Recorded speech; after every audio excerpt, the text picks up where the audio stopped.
당은 이재명의 민주당이 됐다 이런 얘기가 나옵니다. 실제 동의하시죠? 그렇죠. 예, 그렇죠. 네, 네. 예. 그 사실은 뭐랄까 이 상전벽해가 아닌가 싶은 게 이재명 후보를 직접적으로 지지하는 느낌의 정치인이 옛날에는 두세 명 그러지 않았어요? 네, 네. 사실은 뭐 그걸 또 공개적으로 얘기하는 분은 거의 뭐 제가 알기로는 한 분밖에 없었던 것 같은데. 정성호. 정성호 네, 연합 정성호에 예, 한 분 정도밖에 그렇죠. 없었던 것 같은데. 근데 원내대표 선거에서 이긴다는 거, 그것도 한 뭐 20여 표 차이로 이긴다는 거는 굉장한 발전인 거죠. 네, 그렇죠. 그 결국은 47%라는 득표율의 힘인 것 같아요. 네. 아무리 의원들이 자기중심적으로 생각한다고 하더라도 민심을 따라가지 않을 수 없는 그런 현실이 존재하는 것 같아요. 그러면은 이재명 지사가 지금 8월달 전당대회 당대표 출마하냐 마냐가 지금 설왕설래잖아요. 두 분 의견 한번 들어볼게요. 어떻게 하면 좋겠어요? 제가 보기엔 나올 것 같아요, 그냥. 뭐 나가라 말아라 뭐 푸시할 것도 없이 나올 푸시할 것 것 같다. 없이 나올 것 같아요. 네. 아니, 저도 지금 나올 것 같아요. 나올 것 같은데 좀 저는 고민이 좀 많긴 많습니다. 왜냐면은 당 대표라는 자리가 결국에는 성과를 내긴다기보단 책임을 지는 자리로 지금까지 인식돼 왔던 거기 때문에 그 사이사이에 이제 재보궐도 열리게 될 수 있고, 그러면 그 재보궐에 따른 당 대표 책임론 내지는 당 지도부 책임론, 이게 또 이걸로 상처 있거나 이러면 우리한테 사실상 가장 소중한 이제 미래 자산이라고 할 수 있는 이재명 고문에게 이른바 좀 스크래치만 주는 거 아닌가. 그리고 원래 정치인이라는 게 이제 어떻게 보면 이미지가 또 급격하게 너무 소진되는 것도 바람직하지 않은 부분이 있어서 그 부분이 좀 걱정이 됩니다. 왜냐면 지금 5년이나 또 남았거든요, 사실은. 5년이 굉장히 긴 시간입니다. 그러니까 요거는 아마 가치관에 부딪히는 거 아닐까 싶어요. 예를 들어서 정말 대패가 예상되는 지방선거에 한석이라도 더 가져오면 또 사실상 승리라고 볼 수 있는 구석도 있거든요. 근데 그런 과정들을 거치는데 그러니까 아마 이제 이게 8월달 가면서 점점 조율이 돼가면서 정리가 되겠죠. 출마를 할 것인지 말 것인지. 지금 지방선거 결과를 보고 결정하지 않을까 싶은데. 어찌됐든 근데 제가 그 8월 전대 얘기에 약간 저는 좀 부정적인 그 말씀을 드린 이유는 대선을 끝난 지 몇 달 안 됐는데 뭐 몇 달이 뭐예요 지금 이제 뭐 한 달도 아직 안 됐죠. 근데 너무 큰 짐을 계속해서 이렇게 지우게 하는 거 아닌가 유력 후보에게. 그 부분에 대한 우려입니다.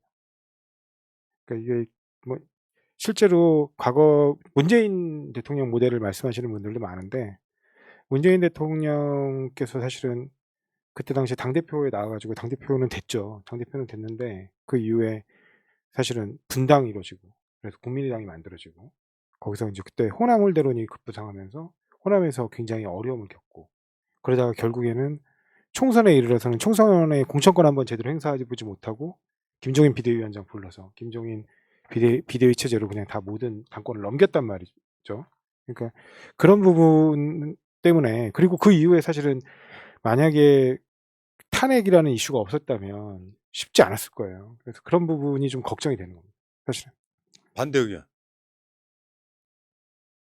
반대 의견 아니고 뭐 수렴 의견 이런 것 같은데요. 이제 우리 조 변호사 이야기를 정리하자면 이거잖아요. 문재인 대통령이 쉽게 경선에서 승리하고 대통령이 됐던 것은 탄핵 덕분이지 당대표를 했기 때문에 이득을 얻었던 건 하나도 아니다. 아니, 그러니까 하나도 아니라고 볼 수는 없지만 그렇게 큰 과연 그것 때문이냐, 예, 그거고요. 그다음에 또 한 가지 제가 드리고 싶은 말씀은 당권이 그렇게 중요하고 당권으로 그러니까 세력을 만드는 게 중요한 거라면 지금 이재명의 민주당은 설명이 안 돼요.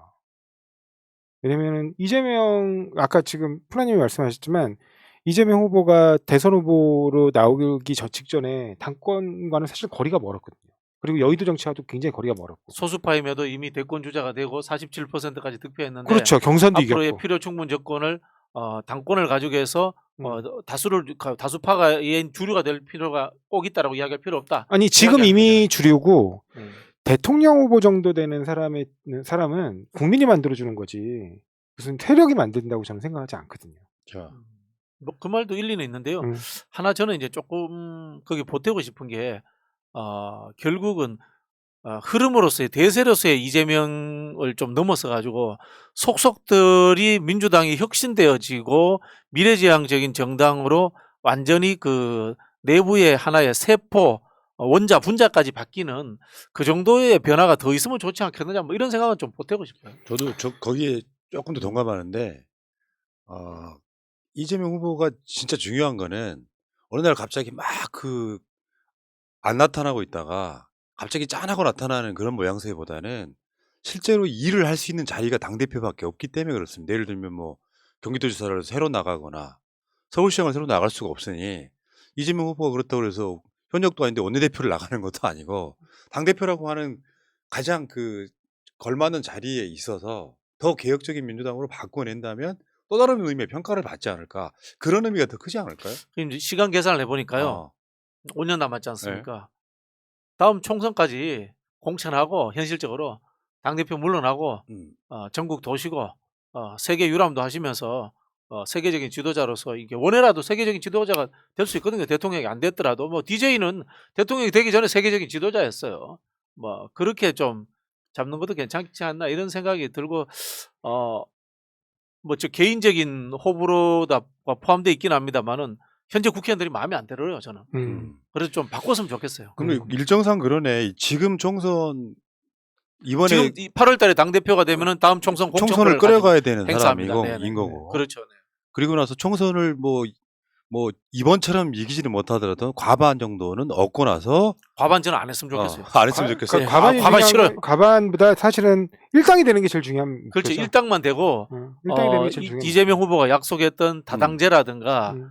중대선거구제가 되는 음. 그런 시스템이 만들어지는 것이 저는 이재명이 가지고 있는 이 정치 혁신에 대한 생각들을 현실화시키는 거다. 저는 그렇게 보여집니다. 그리고 나서 외국에서 좀 이렇게 견문을 조금 더 넓히고 유학 한 1년 정도 하고 돌아오고 대선 준비하면 딱 맞다. 스케줄이. 그렇죠. 네. 그러네요. 훌륭해요. 따라가세요. 제가 농담 그 이야기하는 거 못 들으셨어요? 뭐예요? 민주당 계열의 전략가는 딱 3명밖에 없었다. 네. 김종인, 이철이, 박진영. 어. 우리 시청자들이 아무도 인정 안 할 겁니다. 동감 인정. 인정 안 하는데 그 세 사람의 공통점이 뭔지 압니까? 어. 이기지 않는 방법에 대해서도 늘 고민한다는 겁니다. 네. 모든 사람들이 이기기 위한 수많은 상상력을 이야기하는데 해보면 상상하는 대부분의 것들이 안 돼요. 출마해서 안 되잖아. 네. 나도 안 되잖아. 그러니까 안 되는 경우에 뭘 할 건지 또는 지지 않는 방법을 찾아야 되는데 우리는 억지 상상력을 발휘해서 꼭 이기려고 하거든요. 네. 근데 본인 머리를 못 깎는 그 한계가 당연하죠. 전략가에 비해죠. 그 전략가에 비해죠. 지도자가 아닌 거야. 그러니까 전략가는 지도자가 될 수 없단 전략가고 말이죠. 지도자 못하는 거예요. 알겠습니다. 자, 어쨌든 여러 사람이 모이면 사람마다 다 자기 가치관 때문에 무엇을 더 주안점을 두느냐의 차이인 거지. 그렇죠. 저는 근데 이재명 지사가 막 쉬어라 저는 이번 성정에는 안 맞는다고 생각해요. 그 말씀에 저도 약간 동감을 합니다. 그래서 사실은 뭐냐면 이 이재명 후보 스타일이냐 이게. 그러니까 뭐 예를 들면 뭐 지금 이제 떨어졌다고 해서 외유를 간다거나 현실 정치하고 이렇게 좀 거리를 두고 나중에 이제 어떤 당행의 어려움은 계속 중첩될 수 있단 말이죠. 그때마다 이제 누군가 이게 메시아를 찾잖아요. 그때 이제 짠 하고 나타나는 게 과연 이재명 스타일이냐. 그거에선 저도 조금 의문이긴 해요. 그러니까 왜냐면 이분 스타일 자체가 계속해서 현실에서 그 수많은 적폐나 기득권이나 어떤 잘못된 관행들과 싸워왔던 분이라서 이렇게 투쟁하고 싸우는 이재명식 스타일은 이렇게 당이 어려울 때 특히 뒤로 빠져 있는 게 아니라 전면에 나서는 게 본인 스타일이다. 뭐 상처 입고 다치고 그러더라도 그게 바로 이재명식이다라는 그런 부분이 있어서 그런 부분으로 보면 당대표 나오는 게 또 맞는 것도 같고요. 그러니까 이런 측면이 있다고 봐야지. 윤석열의 예상되는 정치보복. 그걸 막아내는 또 가장 효과적인 방법이기도 해요. 맞습니다. 제1당의 대표를 개인의 안위도 포함되어 있지만은 국민들의 안위도 포함되어 있는 거거든요. 예. 그런 부분에서 이제 당 대표를 해서 국민들을 지켜내는 것, 본인도 지켜내면서 뭐 그건 의미 있다 이렇게 보여지는데 다만 저는 거기에서 이제 균형점은 찾아야 된다고 봐요. 너무 조급해서는 안 돼요. 이재명 후보가 한테 쉬라고 이야기하는 게 아니라 저는 참으라고 이야기하는 거. 그 이야기는 드리고 싶어요. 말씀드렸지만은 이기지 못하는 것을 억지로 이기지 않으려고 이기려고 막 생떼 안 쓰는 거 이것도 방법이에요. 중요한 전략 중에 하나예요. 우리가 이제 지도자에게 세 개의 인자가 필요하다 그러거든요. 음. 어질 인자, 참을 인자, 잔인한 인자. 아, 이 세 개가 필요한데 문재인 대통령은 잔인한 인자가 부족해요. 지도자는 냉혹해야 돼요. 그 시오노 나나미가 그런 이야기 했잖아요. 우아한 냉혹이라 이런 이야기 했잖아요. 지도자는 정말 단칼에 뭔가를 쳐내야 되는데 문재인 대통령의 그 잔인함이 부족했거든요. 이재명 후보는 제가 보기에는 참을 인자가 좀 부족한 것 같아요. 야, 그런 역시. 부분에서 저는 지더라도 예를 들자면 이게 참 냉혹한 이야기입니다. 내 측근이 잘려나가더라도 때로는 참을 줄도 알아야 돼요. 그런 부분들에서 저는 쉬는 게 아니라 좀 참으실 필요는 있다. 그 말씀 드리고 싶어요. 야, 정말 이게 정말 백가쟁명 이런 느낌이에요. 정답은 없어. 정답은 없어요. 본인이 택할 본인 나름인데. 택하는 문제, 네. 근데 지금 이런 시점까지 온 것 같아요. 이재명 지사가 어떤 결정을 하든 지지자들은 따라준다. 이런 느낌 분명히 있을 것 같고. 근데 그게 이제 어떨 때는 전략적인 미스가 나오기도 하거든요. 지나보면 그때 그렇게 했어야 되는데, 그때 잘못 갔던 길도 분명히 있던 거거든요. 네. 이제 그런 거를 좀 최대한 줄여가는 과정이 다음 대선을 향해 가는 과정이 아닐까. 자, 어쨌건 이재명 지사가 지금, 고문이란 타이틀은 사실 어울리지가 않죠. 그렇죠. 늘 현역인데. 그 임시직이란 느낌이고, 고문 딱 타이틀 다는 순간 뒷방 늙은이 느낌이 좀 들기 때문에, 네. 얼른 그거 하나 뗐으면 좋겠다. 음. 그래서 제가 그 고문이라는 표현을 잘 안 쓰고, 그냥 이재명 후보? 지사라고 이렇게 이재명 지사 불러주고. 후보. 네. 뭔가 일하는 느낌이 나잖아요. 호칭에도 이재명 지사 그러면 아직도 막 경기도에 가서 뭐 하고 있을 것 같은. 이재명 일꾼. 그러니까. 자, 알겠습니다. 이재명 당원이 더 어울리는 것 같아요. 이재명 당원 좋네. 우리 댓글창에 한번 물어볼게요, 여러분. 이재명 당대표 나와야 된다고 생각하시는 분 1번. 당대표는 나오지 마라 2번. 이렇게 한번 투표 한번 붙여보고. 자, 다음 주제로 넘어갈게요.